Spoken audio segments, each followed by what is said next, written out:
अपने जीवन को मोमबत्ती की तरह बनाओ जो जलती जाती है लेकिन जाते जाते लोगों के जीवन में उजाला कर जाती है। जैसे एक शिक्षक अपना ज्ञान और अनुभव छात्रों के साथ साझा करता है जिससे उनके जीवन में ज्ञान का प्रकाश फैलता है, भले ही शिक्षक का कार्यकाल समाप्त हो जाए। जब तक मनुष्य दूसरे की उन्नति से जलता रहेगा तब तक वो सुख और शांति का अनुभव नहीं कर पाएगा। गौर गोपाल दास कहते हैं कि जब हम दूसरों की सफलता और प्रगति को देखकर ईर्ष्या करते हैं तो हम अपने मन में नकारात्मक भावनाएं पैदा करते हैं। यह नकारात्मकता हमें अशांत और दुखी रखती है। सच्ची खुशी और शांति तभी मिलती है जब हम दूसरों की सफलता से खुश हों और उनकी उन्नति में सहयोग करें। कार्यस्थल पर यदि आप अपने सहकर्मी की पदोन्नति से जलते हैं तो आप नकारात्मक माहौल बनाएंगे और अपनी कार्यक्षमता को भी प्रभावित करेंगे। वहीं यदि आप उसे बधाई देते हैं और उससे सीखते हैं तो आपके संबंध भी बेहतर होंगे और आपको भी आगे बढ़ने की प्रेरणा मिलेगी। जब हम एक ही चुटकुले पर बार बार नहीं हंस सकते तो फिर एक ही समस्या पर बार बार क्यों रोते हैं? यह विचार हमें जीवन की समस्याओं के प्रति एक स्वस्थ दृष्टिकोण अपनाने के लिए प्रेरित करता है। जिस प्रकार एक ही मजाक को बार बार सुनने से हमारी हंसी गायब हो जाती है, उसी प्रकार एक ही समस्या पर बार बार दुखी होने से उसका समाधान नहीं निकलता, बल्कि हमारी नकारात्मकता बढ़ती जाती है। यदि आपको किसी परीक्षा में असफलता मिलती है तो उस पर बार बार रोने और निराश होने के बजाय आपको अपनी गलतियों का विश्लेषण करना चाहिए और अगली बार बेहतर प्रदर्शन करने की तैयारी करनी चाहिए। यदि आपके रिश्ते में कोई समस्या आती है तो उस पर लगातार दुखी रहने के बजाय आपको शांति से बातचीत करके उसका समाधान ढूंढने का प्रयास करना चाहिए। जीवन में आने वाली चुनौतियों को एक सीखने का अवसर मानना चाहिए, न कि हमेशा उन पर रोते रहना। आप जीवन में कितना ऊपर उठेंगे ये निर्भर करता है आपके मनोबल पर, आपकी धारणाओं पर, आपके एटीट्यूड पर। ये विचार हमारे आंतरिक शक्ति और दृष्टिकोण के महत्व को दर्शाता है। ऊपर उठने का अर्थ केवल भौतिक या पेशेवर सफलता नहीं है, बल्कि व्यक्तिगत विकास, खुशी और जीवन में संतुष्टि प्राप्त करना भी है।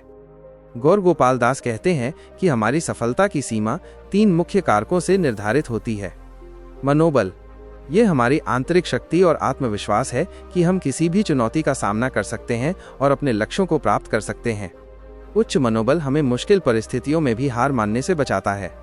एक छात्र जो परीक्षा में असफल होने के बाद भी निराश नहीं होता और ये विश्वास रखता है कि वो अगली बार बेहतर कर सकता है, उसमें उच्च मनोबल है। यह मनोबल उसे फिर से प्रयास करने और अंततः सफल होने में मदद करेगा।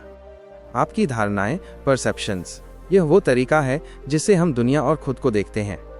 सकारात्मक और विकास उन्मुख धारणाएं हमें अवसरों को पहचानने और उनका लाभ उठाने में मदद करती हैं। नकारात्मक धारणाएं हमें सीमित करती हैं और आगे बढ़ने से रोकती हैं। 2 लोग एक ही व्यवसाय शुरू करते हैं।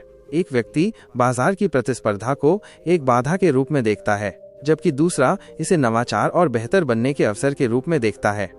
दूसरे व्यक्ति की सकारात्मक धारणा उसे सफलता की ओर ले जाएगी। आपका एटीट्यूड, ये जीवन के प्रति हमारा समग्र दृष्टिकोण है। एक सकारात्मक एटीट्यूड हमें चुनौतियों का सामना करने, दूसरों के साथ अच्छे संबंध बनाने और जीवन में अधिक खुश रहने में मदद करता है। एक कर्मचारी जो अपनी नौकरी में बदलावों का स्वागत करता है और सीखने के लिए उत्सुक रहता है, उसका सकारात्मक एटीट्यूड उसे तरक्की दिलाने में मदद करेगा। वहीं एक नकारात्मक एटीट्यूड वाला व्यक्ति हमेशा शिकायत करेगा और आगे बढ़ने के अवसरों को खो देगा।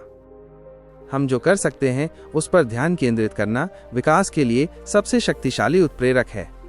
ये विचार हमें अपनी ऊर्जा और ध्यान उन चीजों पर केंद्रित करने के लिए प्रोत्साहित करता है जिन्हें हम नियंत्रित कर सकते हैं और जिनमें हम बदलाव ला सकते हैं।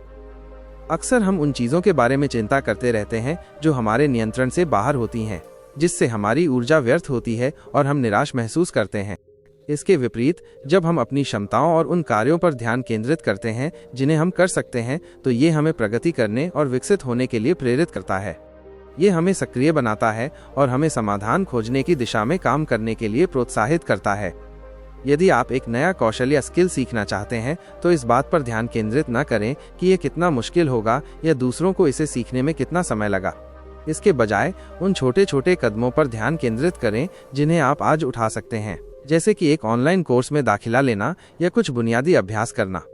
यदि आपकी कंपनी में छंटनी हो रही है तो अपनी नौकरी खोने की चिंता करने के बजाय उन चीज़ों पर ध्यान केंद्रित करें जिन्हें आप नियंत्रित कर सकते हैं, जैसे कि अपना रिज्यूमे अपडेट करना, नए संपर्कों से जुड़ना और नौकरी के लिए आवेदन करना। यदि आप किसी स्वास्थ्य को लेकर समस्या का सामना कर रहे हैं तो बीमारी के बारे में नकारात्मक सोचना छोड़कर डॉक्टर की सलाह का पालन करना, स्वस्थ भोजन करना और व्यायाम करना जैसी उन चीज़ों पर ध्यान केंद्रित करें जिन्हें आप अपने स्वास्थ्य को बेहतर बनाने के लिए कर सकते हैं। दोस्तों, ये थे गौर गोपाल दास के कुछ अनमोल विचार। इस वीडियो में हमने जिन बातों की चर्चा की उनमें से आपका सबसे पसंदीदा कौन सा रहा और आप इन विचारों को अपने जीवन में किस तरह से अपनाने की सोच रहे हैं, हमें नीचे कमेंट सेक्शन में जरूर बताएं। आपकी राय हमारे लिए बहुत महत्वपूर्ण है।